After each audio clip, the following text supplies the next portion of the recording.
Have you ever imagined where the water around you came from? Have you ever imagined where it's going? Have you ever thought about all the different paths that water can take to get there?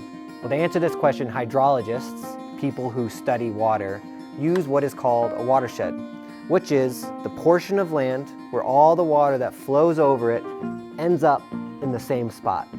I'm here to tell you all about how we figure out where a watershed on the landscape starts and stops. It's pretty simple. It comes down to the shape of the land, called its topography, and the fact that water flows downhill. Take, for example, this sheet of plastic. Imagine, if you will, that this is, say, a hill or a mountainside. When we sprinkle some rainwater onto this land, we see that it all flows down and it collects here in this tub. Let's call it a lake. So for this point, this lake, we have one single watershed, which is defined by this boundary. This would be its watershed. That's pretty simple, but what if the land is not uniformly shaped? If we look at the land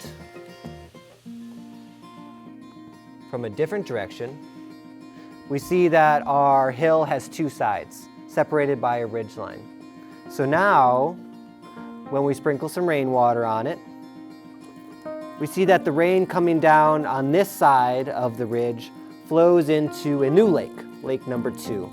And the rainwater flowing on this side of the ridge flows down into our original lake. So when we look at it from the perspective of these two lakes, we have two watersheds. And it's defined by this ridgeline, the high point on the landscape, where when water flows on one side, it sheds off in one direction or it sheds off in another direction, the watershed. And we have two. We have watershed number 1 ending in lake number 1 and watershed number 2 ending in lake number 2. Now here's where it gets a little tricky. In this example, we have two watersheds, but it doesn't end there.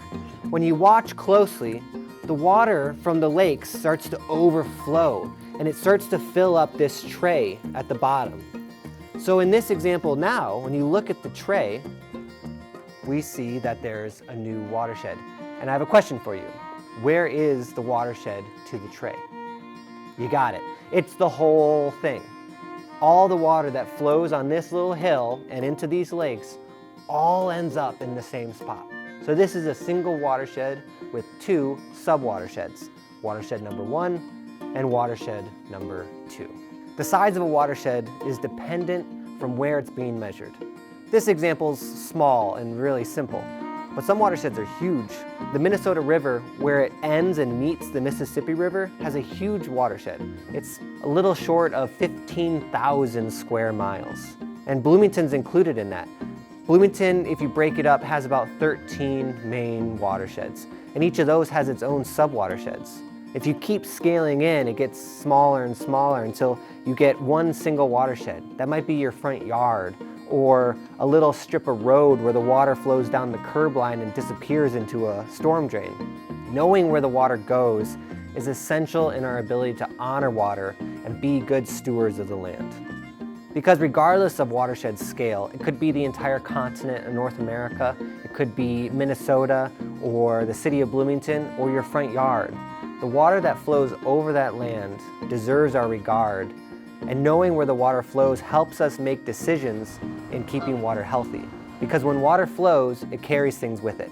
Dirt, plastic trash, fertilizer, leaves, sand, you name it. Knowing where water flows helps us make decisions that will help keep water healthy and benefit the many ecosystems like forests, prairies, neighborhoods that share the land with water.